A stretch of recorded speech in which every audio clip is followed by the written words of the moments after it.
But so they were like, okay. I mean, somebody's named Montana. We could have a Utah. I'm like, hell yeah. What state would work worst for this? Dakota? Johnny Dakota? I could actually see that kind of works. Remember that. What about Johnny Arkansas? Oh, gross. Yeah, you won that one. Yeah.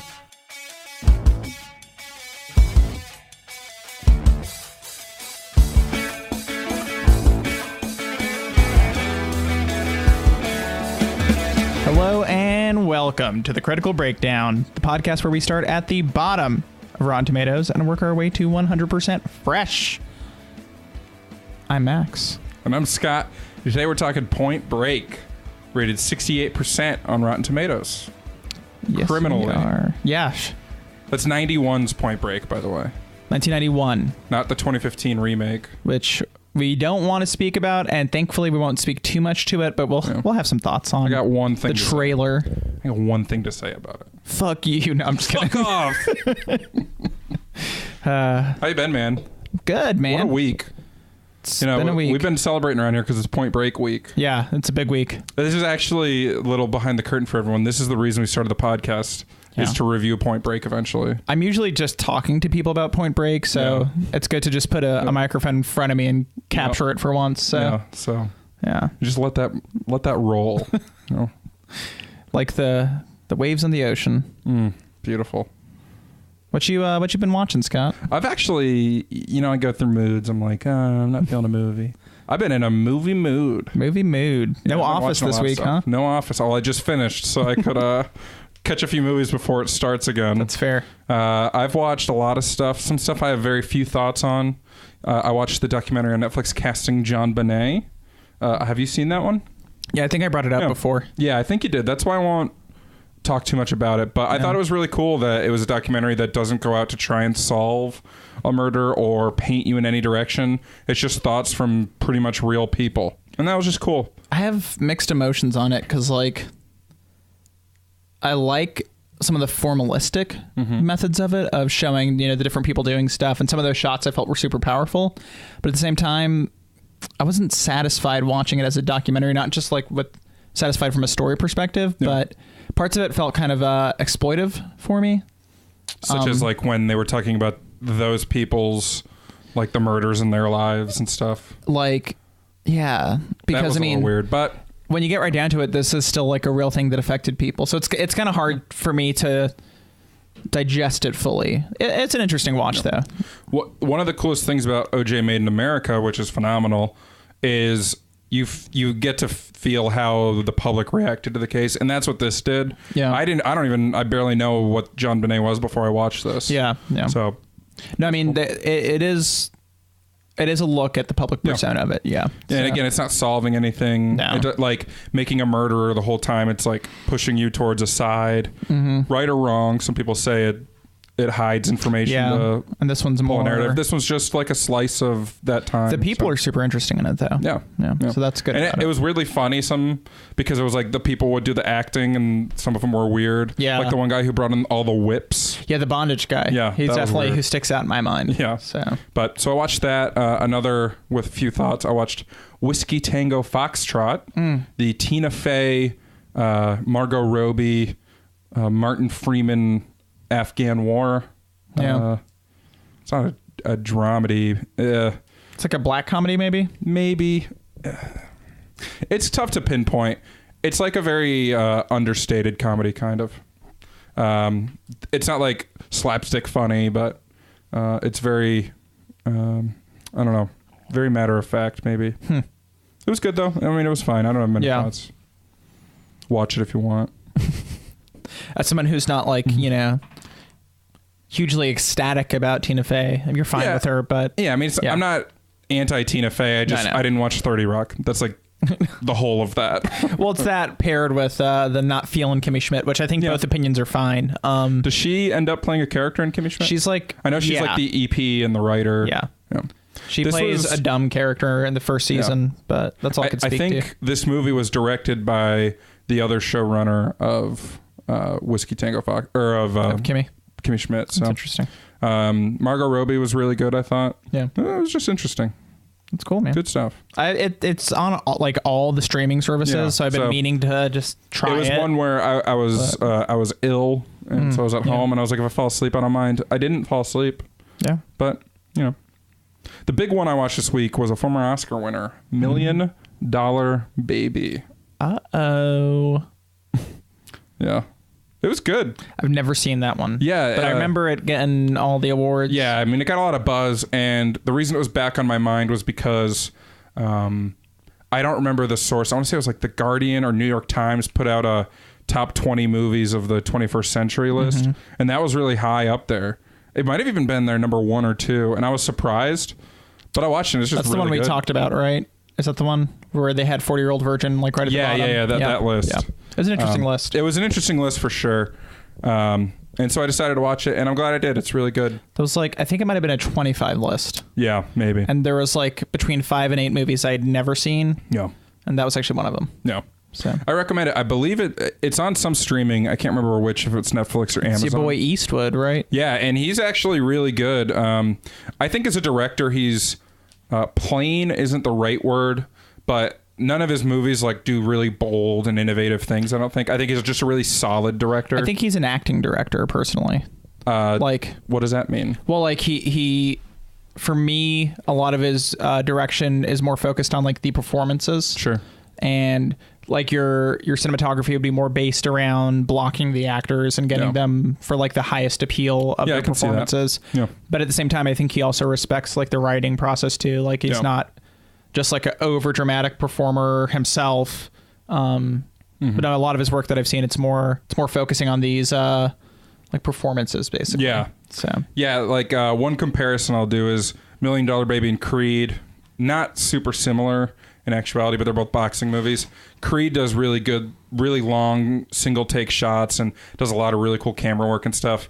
$1 Million Baby doesn't do any of that. It's very solid and fundamental filmmaking, it almost feels like, but the performances really do shine. Yeah. And Eastwood was awesome. That's cool. Like Gran Torino, he's good, but he's old man Eastwood. Yeah. This is like the last legs of some young guy still in Clinty. So he's been playing old man since like the 90s on and off though. Yeah. He would dip into it. Yeah, like Unforgiven is sort of old man, but he's spry enough. It's like the Sean Connery in The Rock is an old man Connery. Yeah. The Sean Connery in League of Extraordinary Gentlemen is an old man. Yeah. So, yeah. But I really liked it, and Hilary Swank was awesome. That's cool. So yeah. So a lot of movies on my docket. I even watched more that I'm not going to bring up.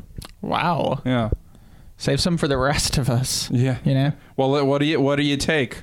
What did you take when what did I save for you? I've been watching 2 things this week. I've had a crazy busy week. Yeah, I've been working on a short film this week, so it's been hard for me to watch a lot of stuff. Sure. But that's a short film I'll be entering into a short film festival soon. It's a 100-word film festival. You can only use 100 spoken words. Yeah, it's a big restriction. Yeah, so it kind of, the limit of that opens up your creativity in a cool way. Yeah, so to work around it. Yeah, it's fun. I'll put more info up as that gets closer. Cool. If I get accepted into the film festival, that is. But no, so in my spare time, I was just kind of rewatching an old anime favorite of mine called Eureka 7. Is that not Eureka 7? It's spelled Eureka, but they pronounce it Eureka. It's good. It's hard to describe it, but I'll try to. Cool. This young dude, it's a mecha anime, so there's like the giant robots, but this young dude is a mechanic with his grandfather, and this cute girl lands in one in front of his grandfather's house, and then he joins like this rebel group she's in. And it's a weird science fiction story, but it's just really charming and fun. And it has like these really good character moments in it that the first time I watched it, I wasn't expecting. I just kind of put it on. Yeah. So this time around, I'm just kind of enjoying all these cool little references and interesting things in there. So older, newer, when did it come out? It's like within the last decade. So it's a little bit newer. But it's not like the past couple of years. It's definitely had its run. And it's only like 1 season. And it's cool. A lot of good music in it, actually, but it's all, Japanese music. So I want to say it's the same studio that did Full Metal Alchemist, which I talked about before. Yeah, yeah. But it's definitely Brotherhood, right? Yeah. That's the one to watch. This is definitely a more stylistic, weird kind of show. It's fun. 30-minute episodes, just knock a couple out here and there. Love it. And then I've also been continuously watching The Defenders. Okay. And I actually really enjoy it. It's fun. Yeah. With all my limited backstory on, the Cage three other characters, which I love Jessica Jones as a character, but I only got about halfway through her series. I want to refinish. I want to rewatch it or finish it. But it's tough, man. It's a hard show to watch. Yeah. For me. Plus now you've watched not really the sequel, but like the follow-up. Yeah. So how do you go back to before? Well, I already knew like what happens kind of to her bad guy in it, just from people talking about it. Yeah. But like with Iron Fist, I have no idea what happens in this show. And so do you think you'll watch it now? I may not though. I know that. There you go. That's the two options. Yeah. His character's made fun of a lot in the show for being like an overprivileged white guy, which is like what people I guess didn't like about the show. So it's kind of funny that in Defenders, like he gets ragged on for it a lot because the character Luke Cage is very much like he's a black guy. He works in Harlem to try and better his neighborhood. He'll like, he'll take it on the chin if it helps the kid, like if it helps a kid out, Yeah. So it's all about the kids. He'll do what he can for the neighborhood. And then you have this one guy who's like the stereotypical comic book rich dude. Yeah. So it's kind of a nice dichotomy. And I think in the comics, I want to say those two are like really good friends. So they're kind of building Luke Cage that. and Iron Fist. Yeah. They're building that rapport. Yeah. So it's kind of a two different sides of the tracks kind of story there. Gotcha. But I mean, it's just, I heard good things about the show. So yeah, it's fun, man. It's 8 episodes, which I think is a tighter narrative for a Netflix superhero show. And like the first season of Daredevil, I thought flew by. It was great. Yeah, even that though, I felt like got a little long in the tooth. And it's because they had to establish those characters in that world so richly. But the second season, I split it into 2 seasons myself and waited like 6 months between or a year between. You might as well with the way the cut is. Yeah, so I mean, it worked for me that way because I remembered exactly where I left off. I missed nothing at all. So I was like, okay, cool. And then this 8 episodes, I'm like, I could do that. That's easy. That's not intimidating at all. And I mean, with a show like Stranger Things, I was super angry when I got to episode 8 and realized that was the last one instead of like 10 or 13. Yeah. I was like, come on. But then when I did my rewatch, I was like, 8 works perfect. Yeah. So do you know how many episodes season 2 is going to be of Stranger Things? I assume 8, but I don't know. I'd like a good 10-er. Yeah. I mean, 10's kind of the magic number, but 8 I accept also. If it's good, I'd take 8 good than like 13 slow ones. What about if your options are 13 slow, 8 good, and 10 pretty good? How about this? 11 perfect. For Stranger Things. 11. It'll work. Book it. Book it. Duffers? All right, Duffers. Do it. Do it. It's not too late, I bet. I bet they can still make changes. It's true. Yeah. What excites you, Max? What excites me? Like, what's it? I'm kind of excited about seeing Blade Runner 2. What is it? Blade Runner 2049 or something? That's correct. Yeah. Yeah, kind of excited. I mean, like, I know I'm going to like it is my problem. What if you don't? Exactly. What if I don't? So I'm trying to stay neutral is what I'm saying. So you know you're going to like it, but what if you the don't? talent involved is awesome. Yeah. But then the expectations, how do you pronounce it? Denis Villeneuve. I feel like you chop off even more like micro vowels now. Yes, next thing is yeah. I think that's a huge mockery of the French people. I'm sorry. So it's Denis Villeneuve. Yep. So who I love. Yeah, he's a great director. And you have Daddy Gaz in the lead role. Old man Harrison Ford. Shaky hands in there. You have old Jared Leto. Yeah. Call him Jared if you're nasty. God. Yeah, so I mean, it looks good.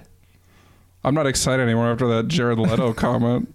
No, it looks good. I'm worried because the original is near and dear to my heart. Oh yeah, I haven't watched it in maybe 4 years. I'd like to watch it again. Like right. The original is so influential on everything. Yeah.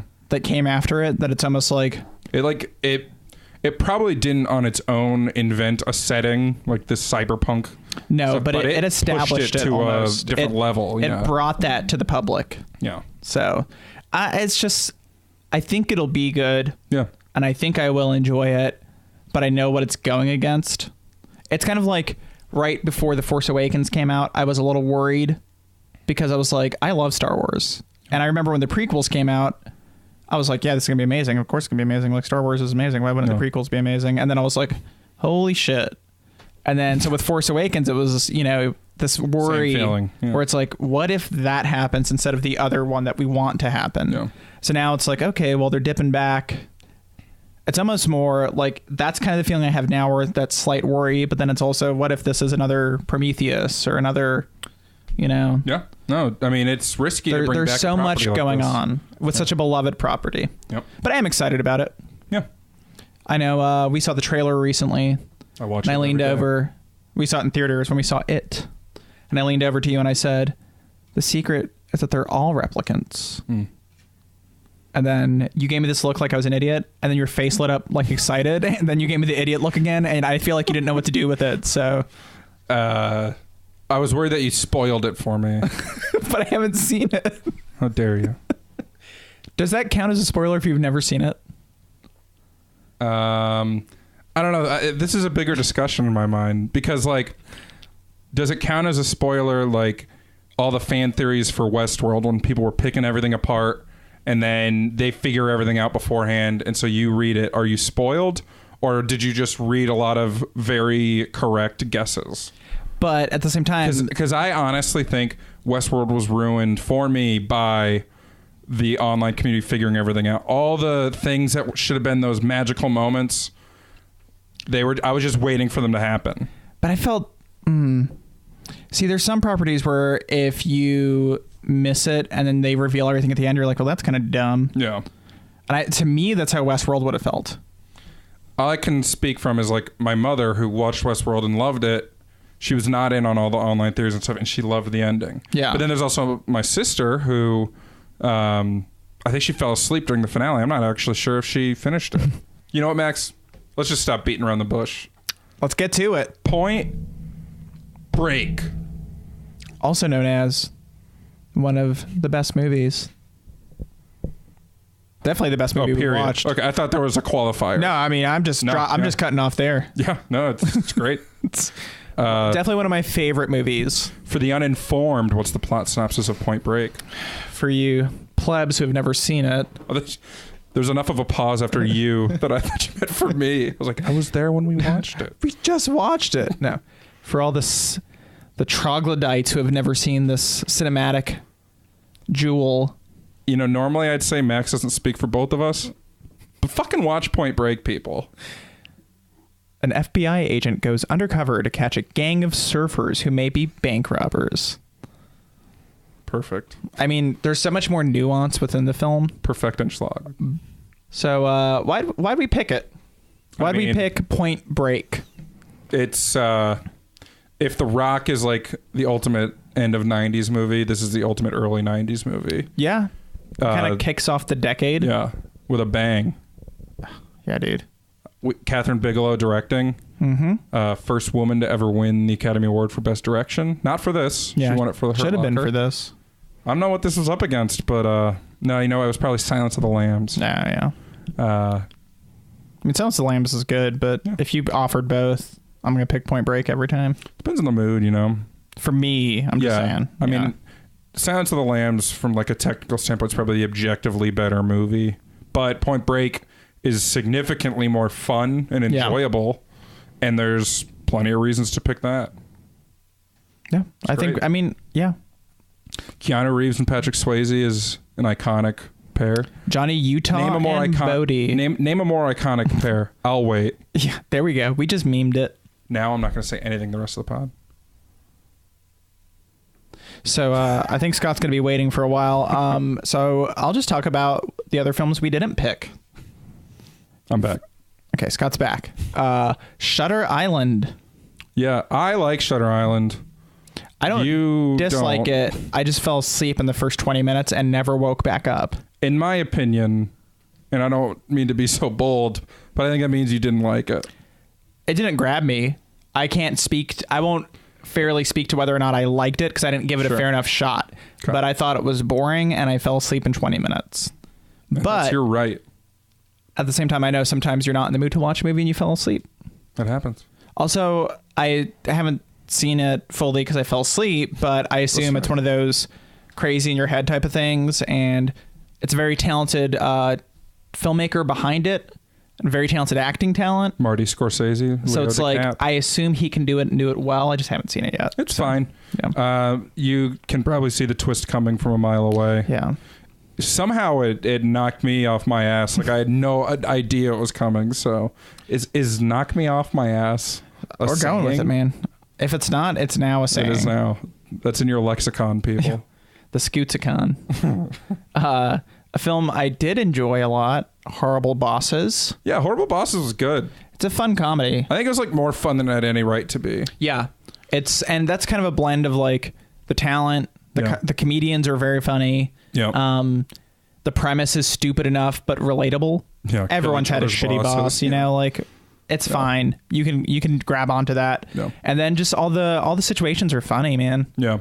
All the stuff with like Jennifer Aniston and I like Colin Farrell. Yeah. Like turning up the disgusting to 11. And then Kevin Spacey, Jamie Foxx. The Wet Works jokes were really funny with Yoan Giffard. Yeah. Jamie Foxx's whole story that he tells about his mom, why he has his name, Motherfucker Jones. And they're just like on the verge of tears listening to it because they think he's going to say something like really Game of Thrones level disgusting. Yeah. And it's just like he stole her wallet. Something like that. It's just... I don't remember that bit, but... it's a good bit. I do remember enjoying the movie. I did not enjoy the sequel. I never saw the sequel. It had Chris Pine. I don't remember. They had to like kill their bosses again. Yeah, I don't remember. Those comedy sequels, we've discussed it. They don't always work. Pineapple Express. Another comedy. Another Max hasn't seen it yet. Get on it. No, it's fine. It's like it's a stoner comedy. Yeah. A lot of people really liked it. It's fine. Danny McBride is very funny in it. As he oft is. That's what we go with around here. So funny people. This is a very divisive movie. It's a Judd Apatow comedy, Adam Sandler leading, and it's not like your traditional Pineapple Express style comedy. You know, it's actually, it cuts pretty deep. Yeah. And I thought it was really interesting. I've had people say to me, because I haven't seen this one, they've said, I hate funny people because it wasn't very funny. It's kind of just sad. Yeah. And that's kind of the point. Yeah. But a lot of talent in that movie, like insane. It was always on my list of things to watch, and I just never got around to it. I'd be interested to see how it ages, because I think there's a lot more like commentary and stuff on depression, and that it's not really about depression, but that's kind of part of it. Yeah. But back when this came out, there wasn't. So we got Labyrinth, There's Jennifer Connelly, David Bowie, The Goblin King. You remind me of The Babe. None of this makes any sense to you, but it's worth a shot to check it out. Yeah. I think if some of the magic might not be there since you didn't watch it as a kid, which is fine. Wow. But it'd be fun probably to just watch and see how weird it is. A lot of Jim Henson puppetry. Yeah, I like Jim Henson, cool. And it's cool that he did this. Yeah, it's an interesting watch at least, I would say. A movie we both like, Unbreakable. I think it's a movie we both love. Movie we both love. This is such a good movie. And I want to talk about something, but I'm not going to. That's fair. Because some M. Night Shyamalan properties are still pretty fresh, and so I'm just going to leave yeah. some things but what you're saying and what you're thinking, I'm with you. Yeah, it's going to be great. I'm kind of excited about that. How about that? There it is. Oh, hey, there you go. A movie that's near and dear to Scootsy's heart. Yeah. About Time. Yeah, it's probably one of my favorite romances to come out in a while. I don't have like an established top 10 romances, but this would be up there. That's cool. It's because a romance really succeeds when it's not just about the romance, when there's more that it brings to it. Yeah. And there's a lot of really good stuff in here. I really enjoy it. Domhnall Gleeson, this was breakout party in my mind. Nice. Yeah. I like him. Me too. A movie that's near and dear to my heart that, I mean, there was no way going against Point Break I would have picked it. None of these movies stood a chance. Yeah, but this was probably my second choice, but I knew like you wouldn't really be super interested in it for discussion, maybe just to watch it, but at the same time I think there's plenty to unpack, and maybe we could do a special on it one day. And that is Purple Rain. Purple Rain. The Prince I thought it Rogers was Nelson just movie. a really long music video. No, it's a full-on So, film. That's literally news to me at this point. Yeah. Because you've talked to me about Purple Rain before, and it never got to me that it was a Well, there's a narrative song named Purple Rain as well. So Probably written for the movie, right? Yeah. So, or just I'm putting all the pieces written together. into his movie. It might have been one of his songs already. I can't verify that, but it's a beautiful song. It's a film I love, but I get that like some people probably wouldn't love it, but I do think it's kind of like a super interesting watch too. No. So, another interesting film, Hard Candy. Isn't this one where Patrick Wilson's like a creepy pedophile type of guy? Ellen Page like and cuts him up, right? Gets revenge. So it's one of those kind of like reverse exploitation, like female vengeance type of films. It's pretty good. Gory, it's like a thriller. Yeah, there's some gore in there, I think. I haven't seen it since it came out. I think I've seen 15 minutes on HBO one night and just stopped. Yeah. I think the scene I saw wasn't one to jump in on. It's probably not. I think past the first 2 minutes, you're probably getting to that territory there. So, A Scanner Darkly. Yeah, it's Richard Linklater. It was that, it's based on a novel, I Philip think. K. Dick. Yeah. And the way it was made, I don't even know how to describe It's that. rotoscoping. Rotoscoping. They animate over film. Yeah, there you go. It's interesting. It has got a lot very to distinctive do. look. Yeah, it's like a realistic science fiction story where, there's a lot of stuff going on that's, out there, but it's also like a drug story at the same time. And it has to do with like, what is it? Not espionage, but like the police state kind of, and like people listening in on you and that kind of stuff. It's a weird one, man. I mean, Philip K. Dick is one of my favorite writers and prolific. He would do stuff that's very much about like the changing of your mental state, and drugs kind of plays into a big thing with that. And he wrote a lot about cops, so it's weird, man. Yeah. But it's an interesting viewing, I'll say. I've said that for every movie we've discussed. I'll probably say it one more time here because our last choice was World Trade Center. I'm not that interested in it. I've never seen it. It's Oliver Stone with Nicolas Cage, and it seems very... I mean, when did it come out? Like 04 or something? Yeah. Like it falls in that category of like these Peter Berg movies that come out the past few years of exploiting a national tragedy. I mean, I don't know what it... I haven't seen it, so I'm going to try not to judge. Honestly, it's same with those Peter Berg movies, but... It's just like... And I mean, this is very topical because we've just kind of passed an anniversary here, but sometimes it's kind of like tearing open a wound again to watch stuff like that. And I just don't really have interest in seeing... And it's like, Nicolas Cage in the World Trade Center movie. Yeah. I just don't. It's like, sure, you're forcing an emotional response because it's something that is an unhealed wound, even to this day. Yeah. For a lot of people. And like the Boston Bomb Marathon movie there. Yeah. Skip. I'm not... I just have a problem with it. Yeah. It's different when it's like you're far enough removed where... Yeah. Like, it's not fresh. Like you can make a Bobby movie. Titanic. Yeah. But I don't know. It just it sits poorly with me. Even something like Munich, it's based on history. Yeah. But it's far enough where you can kind of examine it with more a viewing lens. Yeah, you can watch it as a movie instead of a representation of something that just happened. Yeah. So I always have problems with that, though. Yeah, and when it's fresh, you have something like Mark Wahlberg or Nicolas Cage, and like I don't really take those guys seriously. Yeah. Maybe in certain roles I do, but not as a whole. Yeah. As a whole, I think of Nicolas Cage screaming, "I'm Castor Troy." So. Yeah. But what I do take seriously. Point Break. So good. The Tale of Johnny Utah. It's actually, the movie was going to be called Johnny Utah at first. Was it actually going to be called that? Yep. It's an all-time top name for a hero. Oh, yeah. It's one of the best character names. I thought it was going to be a fake name, and I still would have been happy with it because Keanu Reeves plays Johnny Utah. He goes undercover with all these surfers, so I thought, he'll say he's Johnny Utah. Yeah. But no, he's a like celebrity football player, like a star college player who blew out his knee. Yeah. And he still uses his real name and everything. Everybody recognizes him. And it's like Johnny Utah, man. It's amazing. I read they were inspired by like what's the football player with a Montana? Joe Montana. Yeah. So that was like one of their inspirations. There's another name too where it was like Johnny something.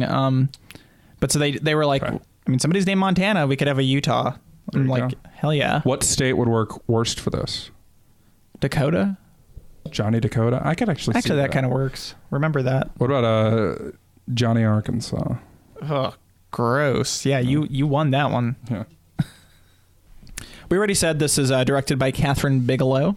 Yeah. Yeah, and we also said she won the Academy Award for Hurt Locker. She also did Zero Dark 30, which I don't think she took the award that year, did she? Did Zero Dark 30 win Best Picture? I can't remember. I don't remember. I don't think it did. I remember it had a lot of... It was up there. Yeah. It was up there. A lot of acclaim to it. Yeah. She did a movie I like a lot, but it's weird. I showed you the trailer earlier. Strange Days. Yeah. Which, if you ever seen the Black Mirror episode where they have like a Toby Kebbell's watching his memories over and over again, it's kind of that, but set in the 90s, specifically set at 1999, right before Y2K. Right before Y2K. But Kathryn Bigelow, I like her directing style. I like she's very energetic. Work. Yeah. Oh yeah, the camera work here is amazing. She knows when to be like frenetic, and she knows when to be very calm. Yeah, and it kind of works really well with this whole idea. This is an extreme sports movie before extreme sports movies were really a thing. And are extreme sports movies a thing? Not really. It's just since that whole thing took off, it became like, you always make comments when we watch movies. You'll lean over to me and say, if this was 2008, they'd be doing parkour. And it's true. You're right. Usually every time you've said it, I've laughed because you're right. I guarantee the 2015 Point Break has a parkour scene in it. Probably. I'm not going to watch it. I don't want you to. And I won't. But I guarantee it. If anybody has seen the 2015 Point Break, let me know if it has parkour, please. The whole inclusion of like more extreme sports stuff. I mean, think of like the Triple X, like those kind of movies. Yeah. The new Point Break definitely looks like it. I hate that we have to say that. Yeah, the new Point Break. Some of the Fast movies, the Fast franchise. Especially like the second half of the franchise that have gone insane. Yeah. And what's interesting with that is the first one was criticized as just being a shitty Point Break remake itself. It's hard for me to picture that. I haven't seen the first Fast and Furious. Yeah. It's so far away from my alley. But like it's all cars, right? I think that is like the whole law enforcement meets criminal underground, which isn't like the most original idea. No. The execution here is what makes it work so well. Where you go too deep undercover. Like I guarantee you there's been tons of movies before this like that. For sure. So, the Departed. Well, before this one, Point Break. But yeah. But no, I mean that plays that plays his truth that a good movie can have a very basic premise and be like wonderful. It's a trope, but there's a reason it's a trope. It's because when you do it right, it works well. Exactly. Point Break does it very well. Yeah. The other thing that's great about Point Break, beyond the like plot points, is the details around it all are really, really good. Yeah. Like Johnny Utah as a name, excellent. Bodie for Patrick Swayze. Bodie. The naming they knocked out of the park. The ex-presidents, it's like iconic imagery in your head. It can be a gang. It can be whatever. They use those masks that you picture it now with bank robberies. It's perfect. I mean, just the Nixon guy. I'm not a crook. He does that at one point. Peace like it works perfectly. Yeah, it's amazing. And they all do. At one point, I think Swayze does like a Reagan voice, and I think Jimmy Carter is one of the masks. And they did really good with the masks. I was impressed because I mean, it's hard to wear a mask like that sometimes. Yeah. But I'm wondering, were they just wearing them? Was it molded a little bit to fit their faces? I think it had to be because they can make the mouths move. That and the eyes were super clear. Yeah. Normally, if you wear a mask like that, it's gonna like bounce around on your head a little. Acting sometimes is in the eyes, so it's like it's important to have that option. And there are specific scenes here, like the big final bank robbery, where they bring Johnny Utah. They're like holding him hostage, basically. Yeah.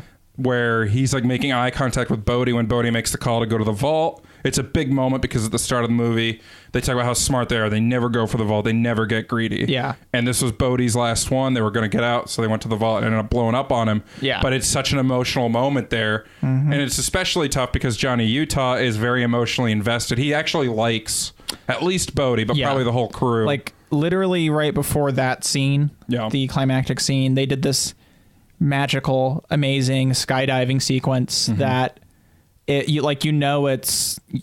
both sides are aware by that point. And the viewer is aware. Yeah. Everyone's aware that they're on opposite sides and that they know it and that it's not going to end well. Bodhi's like, I know how to take care of this guy. Let's take him skydiving. And they make you think, and they make him think, and they make the other guys are acting like they're setting him up just to make him jump out of the plane and kill him. Yeah. They don't. They actually want him to have this magical experience and then make him go do the robbery. Like Bodhi himself is like pushing this character into his own philosophy in this amazing way that it's awesome from the storytelling perspective. Also, that scene is stupendous. Yeah. That drop. Yeah. I mean, I don't know where it was in the movie, but it was over this insanely beautiful like canyon filled with lakes. Yeah. It was remarkable. And I was reading how they did it. It was shot beautifully. They had these like rigs for each actor that was kind of underneath them with the camera pointing upwards, like at an angle to make it to capture them floating. Was there basically. A person holding those? Yeah. rigs? So there would have been like probably other skydivers around them with the rigs like pointing at them. And then there's like, they had to do it multiple times, I'm guessing, because there's far shots, there's close shots. And then to get those far shots, you'd have to do a different jump without the rigging beneath them and stuff. So it's crazy. It's really cool to think how well executed that is because it's a logistical nightmare, you know? Yeah. It's a really big deal when you do shots like that. I remember in the third Transformers, whatever it was called, there was this one really good shot. Make up a title. Just make it up. Don't even think about it. Decepticons Revenge. Okay, let's go with that. Revenge of the Fallen? Was that the one that just came out? Dude, I don't know. I'm going with Decepticons Revenge. Yeah, in Decepticons Revenge, there's a scene where some type of Marines are like... It was those Marines that do the like real low dives and they like go through the seas or whatever. Yeah. There was a scene where they had that and they did actual shooting and actual stunt and everything, and it was a big deal. This is so much more impressive to me. Yeah. One thing I really like about it too, and it lends to the whole extreme sports aspect, is it brings the scale really high up because you have these grand scenes and these insane things happening, but it's still a very personal story. Mm-hmm. You don't have to bring the scale up by like having Bodhi have a bomb that would destroy Los Angeles. Yeah. You bring the scale up by bringing him 10,000 feet in the air, having this epic drop, and then you have a very personal kidnapping. Yeah. It's all very small scale, but it's huge because of the extreme sports aspect. Yeah. That's like, it's so a good. Great pairing. Yeah, it's awesome. Oh. I mean, there's like you said, there's this personal kidnap story that comes in with a woman they've both shared, basically. Yeah, Eskimo brothers. Yeah, and it doesn't even seem like Bodhi's style to do that kind of thing. Yeah. And he says it himself. He's like, I can't. Yeah. I'm not into violence. Like, I let my crazy guy do it, but... Rosie, too. Yeah, Rosie. The crew member that was insane was named Rosie. Yeah. Yeah. Ah, man, this movie's so good. Yeah. Well, let's talk real quick box office. Yeah, one little fun factoid. Kathryn Bigelow, formerly married to James Cameron, who, if you haven't heard of him, audience, he did Avatar, Titanic. He also did Terminator 2, which came out the week before Point Break. A weird, and they were still married then, so it's a weird like competitive thing to do. Did he make more money? Well, I know he made more money than her. Do you think that release hurt Point Break in the box office, or to make some money? It didn't do that great. It only made $43 million domestic on a $24 million budget, which is awesome considering the scale of the movie and everything. Yeah. Worldwide, it made like 80, so it made money, but it only opened at 8.5 million. It only opened in 1,600 theaters, which is not the very wide release that most movies get. But its per theater average was still really good. So to be fourth in the box office without being in all the theaters, that's really good. Just watching it, I mean, I was like, this is the closest thing you get to like a 1991 version of Magic Mike, as far as like sort of peak male physique spectacle. Yeah, like I can imagine all my, like I had a lot of older female cousins who were always talking about pop culture stuff, and I'm sure, I don't even know if they did, but I'm sure they were like, Point Break, oh yeah. Well, Swayze was probably the biggest draw here. And Keanu, this is real early in his career, right? Yeah, this is probably coming right after like what, My Own Private Idaho. That was his breakout, wasn't it? I know his breakout is Bill and Ted. Oh, yeah. And that was before this. Yeah, that would have been like right before this. Yeah. The first one, at least. Yeah. But he's a pretty fresh face at this point. Yeah. He's still the new more guy. Established. Yeah. And you need the charisma of Swayze to play Bodhi. Yeah, and I have one drawback with this film. You still like this aspect, but I think you can acknowledge that I'm at least sort of correct. Keanu Reeves is awful as an actor in this movie. I won't say he's awful, but I'll say when you have a charismatic powerhouse like Swayze, yeah, you have to be as good as him to stand up to him in any single way. And Keanu's not that level. He's monotone. I don't think he has any emotional range. I was getting shades of Hayden Christensen from Revenge of the Sith. Now that's there's one emotion. Harsh. I can think of scenes like the scene where Tyler finds out he's an FBI agent and she's just like boiling over with rage. And she's like, tell me, did you lie to me about everything? Did your parents really die? And he's just like, no, Tyler. Like, it's one voice. It pissed me off. It legitimately pissed me off. And I actually have had this complaint about Keanu and other stuff. Yeah. The role for Keanu has to be perfectly suited to that like gruff, emotionless, or just like shell of a person. That's why the first Matrix worked. That's why John Wick works for him. This, I would have loved an actor who can do a little bit more. Like Swayze would have been a great Johnny Utah. God, Swayze, do both of them. Imagine if Swayze played everybody in this movie. It would still be one of the best movies ever made. Easily. And here's the other thing. Like, Keanu starts off very by the book, very straight-laced, no emotional range. And then the first scene, Swayze comes in and interacts with him. He's energetic, and it just shows like, oh yeah, like there is lively performances. Yeah. It's not Keanu. That's my only problem with the movie. It works for parts of it, like when he's trying to fit in with the surfer culture and he's like an idiot because he doesn't know what he's doing. Yeah. So him kind of being like the seemingly emotionless. I didn't like it, but I get it. It's kind of his thing too, I guess. I think you're probably more in the right than me. Well, I mean, there's no right or wrong. It's all about opinion. I think the character even has like content where he's supposed to be like have these emotional points. Yeah. And I really think they fell flat. Johnny Utah specific ones, like the Tyler breakup, after they did their first sting operation on, I don't remember the name of the criminals there. They had weird names like Cave Boy and I don't remember, but the first ones that they thought were the ex-presidents, they try to do this sting and it fails, and then they find out there was an undercover cop in there who's trying to bust them for the DEA. Yeah, that should be a big like rage point, and he didn't have anything there. When he does show the emotion, this is why it reminded me of Hayden. All he does is like yell. Like one of the epic scenes is this foot chase of Swayze in the Ronald Reagan mask and Johnny Utah. And they're just running all over LA. I read about how they filmed it too. It was really cool. It was Pogo like cam. Yeah, the Pogo cam is what they called it. And I'll let you talk about that a little bit because it's more technical than I know. But the end of it is they like jump into this. It feels like an LA thing, like those dams almost that are like canals. The canals that are always empty. They jump into one of those, and Utah like bums his knee again. Yeah. And Bodhi is scaling this fence, and he looks back, and Johnny Utah can take the shot, but he doesn't want to because he likes Bodhi so much. And then he just fires off his pistol in the air a bunch, just screams at the top of his lungs. Yeah. And Bodhi's wearing a charred suit because he got caught on fire at one point, and his Reagan mask still. Yeah.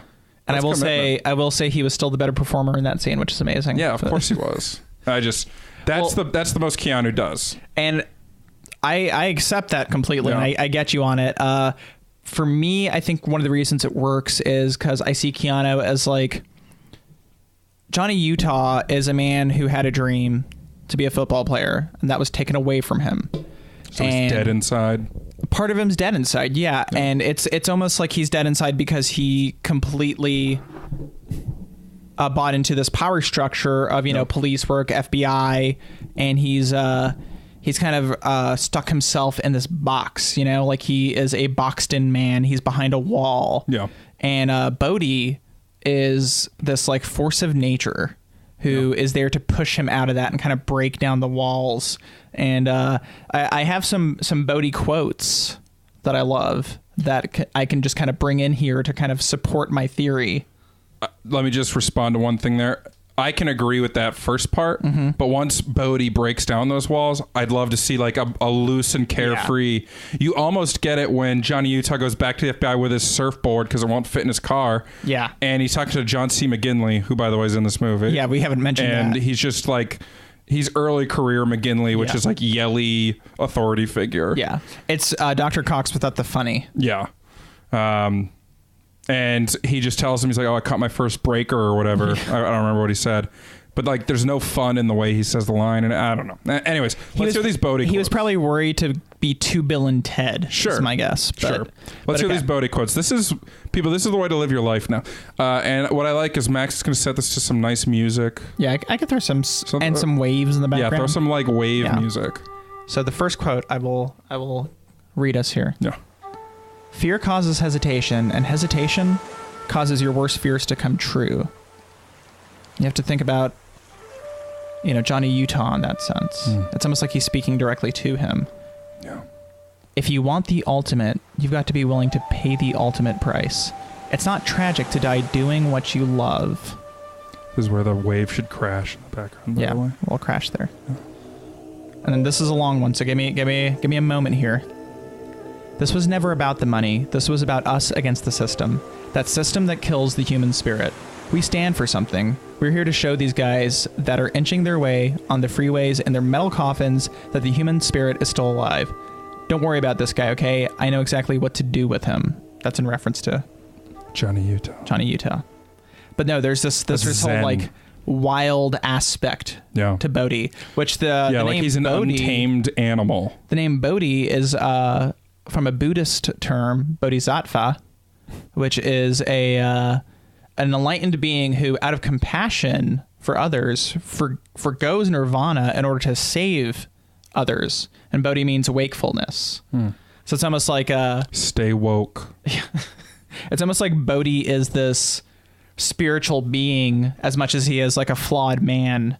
Yeah. And he takes Johnny Utah to new heights. Because if you haven't seen the movie, I mean, you're too far into this episode to turn back now. But basically, no. Watch the movie. Well, yeah. Pause it. You're not too far. It's great. Well, no, what I'm saying is you're too far for me to worry about saying how the movie ends. But the movie ends with basically Johnny deciding to let Bodhi go ride the ultimate wave and kill himself. Yeah. Doing it. There's no way he's going to survive. It's like they both know it. But then Johnny walks away and just tosses his badge aside. Yeah. He's done with all this. He's done being the pawn of the man. He's not going back in that box. And I mean, that he relates tore it apart back. like an animal. Yeah. There's no box anymore. Spirit. He's free. God. He has long hair in that part. Yeah, he does have longer hair. So kind of Bodhi style hair. It's just one of my favorite things about this movie, that it's almost dipping into its own like philosophy to push it forward. But there's so much good in it, man. The cinematography, like we said, is amazing. Yeah. They shoot the action really well. It kind of reminded me of the way M. Night Shyamalan does his camera work, where like the camera's almost a character. There's a lot of POV shots. There are a lot of POV shots. Some of them were weird, but some were really cool. Yeah. The one that was really weird was like when they first got to that first party that Johnny Utah goes to that Bodhi's having. Mm-hmm. There's this POV shot where you're Johnny Utah just like walking towards him, and there's like party people everywhere. I was reading, you've probably never seen this music video, but there's a Billy Idol music video called Rock the Cradle of Love. Yeah. And apparently the girl that's like famous for that video was one of the dancers in the party, which is a hilarious like tie in there because it's so 90s. Like a random. Yeah. But no, there's Anthony Kiedis is in this movie. We haven't talked about all the people in the movie yet, which we probably should. There's a decent cast. But already Patrick Swayze is Bodhi. Big Daddy Sway. You got Keanu as Johnny Utah, which we said. Yep. We have not mentioned Gary Busey. And we need to, because he was awesome. He was great. Yeah. Angelo Pappas. He's just like a good, like grizzled agent. That scene I did enjoy Keanu in, where he makes Pappas like get angry and feel it. Like right at the beginning when they find the car. Yeah. Like I was ready for Keanu to be more of that. Yeah. You know, because he tapped into his own rage. He almost did like a pep talk kind of thing. Yeah. And he was just like, aren't you angry? You need to be angry. And like, it was actually like Keanu was probably, honestly, that and the shooting scene was probably his two like scenes. Yeah. But no, their rapport is very good. Yeah. They have, at the start, it's like that older cop, young cop, mentorish kind of relationship, and then it becomes like a buddy cop kind of thing. What's funny is like in a critical scene, Pappas is reading a Calvin and Hobbes comic and misses a bank robbery that they've been staking out for seemingly hours. I just think it's like funny that could happen. Yeah. But he was allowed to be like a shitty cop without it being like he's a bad cop. Yeah. He's just shitty. And he always did the right thing. They showed his character like that was his thing. He was the one who had this lead about the surfers. Yeah. And even bring it up was bold because it sounds dumb and everyone was making fun of him. And yeah. I was surprised at how much like Gary Busey, because Gary Busey now is just this insane man character. Dude, yeah. And Jake Busey, who's been in 2 of our movies now, right? Contact and back to back. Starship. Yeah, Starship Troopers. He's a nut too. Yeah. So it's nice to, this helps the Busey name. We had Lori Petty, who I think you mentioned at one point already. But if you don't know her, she played Tank Girl. That's kind of what she's famous for. That's a big one. You would know her from a lot of other random stuff. She's that girl with the voice. You know what I mean? If you know, she's got that. It's like that nice rasp. What's the term? That'd for be vocal fry. Vocal fry. She's got a real good fry. Yeah, she's got some good vocal fry. You mentioned John C. Tyler. Yeah, Tyler. That's the one who gets kidnapped. Yeah. You mentioned John C. McGinley. Yep. He's the FBI director. Yeah, very by the book. Yeah. Doesn't have patience for the surfer crap. No. Speaking of surfer crap, you had Anthony Kiedis, who's the lead singer of the Red Hot Chili Peppers. He was kind of like this 90s character actor as well as being, the lead singer for a band, but everyone knew him because he was Anthony Kiedis. Same with Flea. Flea would be in a bunch of random stuff too. If I were like the lead singer of a very popular band, I'd want to do that shit. Hell yeah. But I also wouldn't want to be the lead singer in a very popular band. They're also like California guys themselves. They're all, at the time they were all pretty fit. They're always like naked on stage. It's like a perfect fit to put Anthony Kiedis in this film. Yeah. So, and what's funny is in the scene he's in, he's with these like, they call them surf Nazis at one point, but which is accurate. Yeah, it's this like shitty gang. That's I couldn't remember their names, like War Puppy. Yeah. One was War Dog, I think. Yeah. So you're right there. I don't remember. Oh, Anthony Kiedis, his name was either Tone or Tony. I think it was Tone. Yeah. But he has like these stripes shaved into his long hair. Yeah. And it's still pulled back in this weird like ponytail. Yeah. And they're all like shirtless the whole time and they're in this like drug den. But the one scene where they beat up Johnny Utah in the beginning before the drug bust, they start doing the POV face shots. Yeah. And one of the reasons they did like such a tight shot of Anthony Kiedis was because he's fit, but the other dudes next to him were like monsters. Yeah, but they were like slighter. They were like, he's so skinny, it doesn't really make sense. So they did like a tighter shot of him to try and make it less. And then he gets like knocked out right away. Yeah, because he's not impressive. On his feet. Yeah, he gets like punched right away and just knocked out. So, but he's in it, and he has a funny shot later in the drug den. He gets the door slams into him and he shoots his own foot. Oh yeah, and he just like is stuck laying down, and like he survives the whole battle because of that. But it's just that's funny. During that raid, that sting, and during that sting, they find Tom Sizemore. Oh yeah, he is that undercover DEA agent. I mentioned that scene earlier. Uncredited, right? Yeah. He had long hair too. He had like longish hair, not as long as that other trailer we watched. But yeah, for the other Bigelow movie. Yeah, close to it. In my mind, Tom Sizemore, I see him from Saving Private Ryan. Yeah, I see that and like Oh Brother type of stuff. Yeah, so yeah, where he's just a meatball kind of guy. Yeah. So not like a drug den kind of guy. I bet you the 2015 Point Break, instead of having Anthony Kiedis, had like Hootie. I was gonna say Justin Bieber. Which would be funnier. Bieber was in Zoolander too. Basically the same thing. This movie originally was going to have Matthew Broderick, maybe? Yeah. They offered him the role. Maybe Johnny Depp. Maybe Charlie Sheen. And the only one that I really was like, I would like that still, is Val Kilmer. And this is as Johnny Utah. As Johnny Utah, yeah. Ridley Scott was kind of attached to also. Me. He's got that Brendan Fraser meatiness. Val Kilmer? Yeah, Val Kilmer. Well, back then, though, 1991, Val Kilmer is a very, very slim creature. I could see Matthew Broderick doing it. I'll say that I could see... Ferris Bueller style. I could see Johnny Depp, I just wouldn't like it. Yeah, I wouldn't like it. But I could see it. No, I mean, I have this strange thing with Matthew Broderick. Yeah, I know you don't like Broderick. Yeah. But I do like him as Ferris Bueller, but that's like the only thing I've really liked him as. So, yeah. But no, I'm glad they went with Kathryn Bigelow because she's very competent.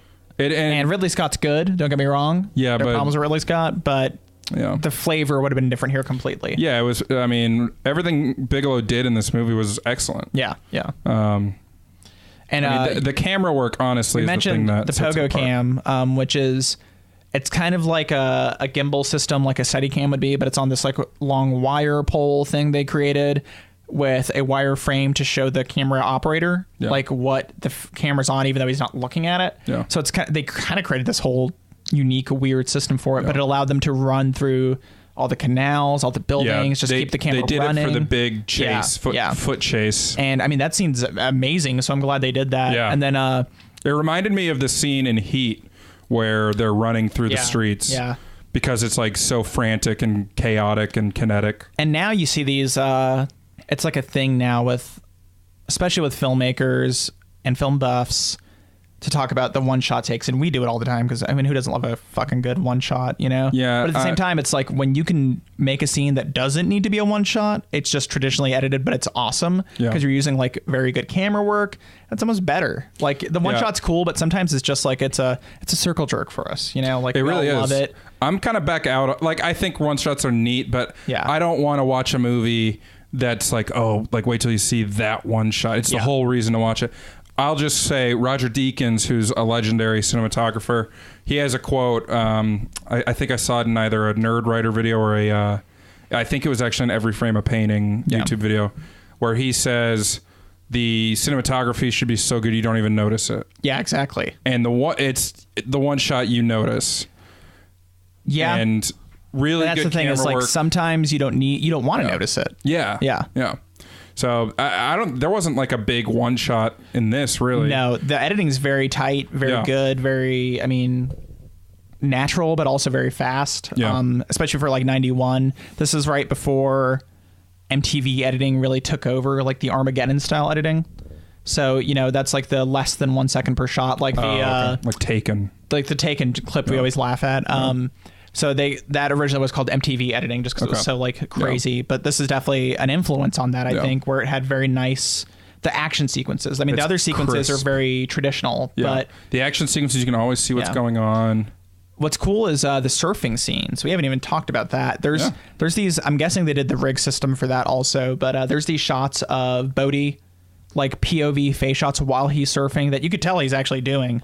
And he's just like, and stuff like that. And it's phenomenal, man. Yeah. There's all sorts of shots with like people crashing in the waves. Yeah. It's just, I don't ever actually want to surf, but watching these scenes, I want to surf. I want to be there. Yeah. So, and I feel like I'm there. I'll like be on the lighting beach is perfect. Like, tubular.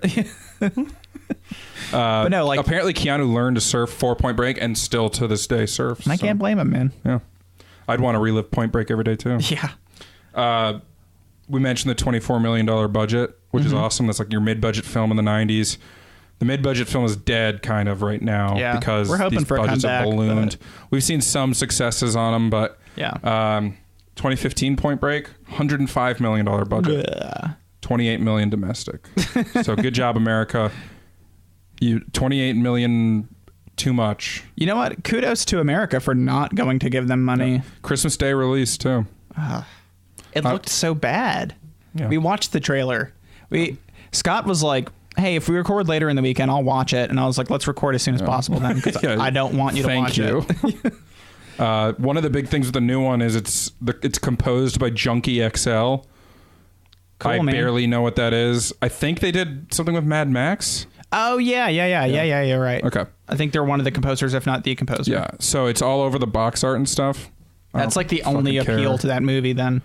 But Point Break's music is incredible. Oh, yeah. The score is phenomenal. Yeah. It's perfection, honestly. There's a great score, and you have like just great there's 90s tunes 90s from the time. But I'm a big sucker for a good movie score. And this isn't like your traditional like orchestral kind of score. It's just so fit. Like that last scene of Bodhi on the big storm wave, waiting for that wave, and then he gets out there. The music's just incredible. Yeah. It's good, man. I mean, it's such a good movie. How's it 68%? Because some people might just see the subject matter and just whatever. I don't know. That's too bad. I mean, like I said, I can agree with what you said about Keanu. Yeah. But I also just disagree at the same time. Like I comprehend it, understand it, and accept it. But I have my thing with it. But I mean, other than that, man, I just freaking love this movie. It's a beautifully paced, tight action plot. Yeah. Editing, camera work, top notch. Some of the most fun you'll have in 111 minutes. I don't know. They originally were going to do skaters, apparently, for the original premise. I'm glad they went surfing. Yeah. There's why? I mean, I could kind of see it working with skaters. It just wouldn't be as compelling. Yeah. The whole surfing thing. Skaters have to be more grungy, right? Yeah, and the surfing thing ties back to kind of like the persona you would expect Bodhi to have. Yeah, it's like, what do you chase when you're a skateboarder? Like the big ramp? Yeah.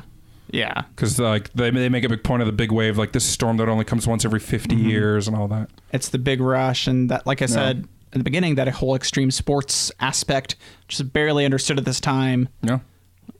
Is in here completely, and it works. It's just like it's the backbone to it. They're going for that ultimate rush. Yeah.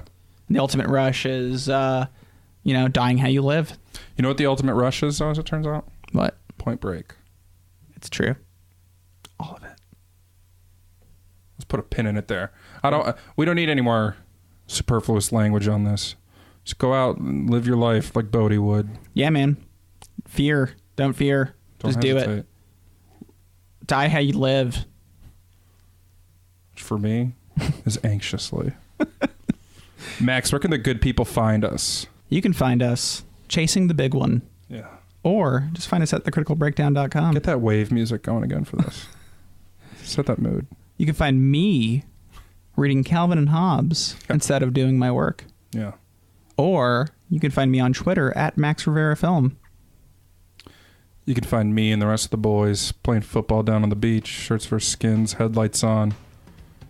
Or you can find me at breakdown_Scott on Instagram. We have Facebook. Yeah. We have all those things. We got a website. Look us up on there. Breakdown.com. We love getting reviews on iTunes, and we will read 5 stars once they hit. We've been chasing the big review. Yeah, man. We're looking for that 5-star. We waited 50 years for it. Josh Rivera did our artwork. Yeah, he did. Jason Brown did our music. Definitely. Walter's the podcast war dog. Yeah, he is. We're the podcast boys. Via con Dios. Via con Dios. Inside, suspended by my sense of self along the line. The river flows and so do I. And Charu's Atlas stands upon the beach upon its head and says, next week on The Critical Breakdown, we're watching Swiss Army Man, rated 69% on Rotten Tomatoes. That's the one about the farts, right? You'll see. But yes.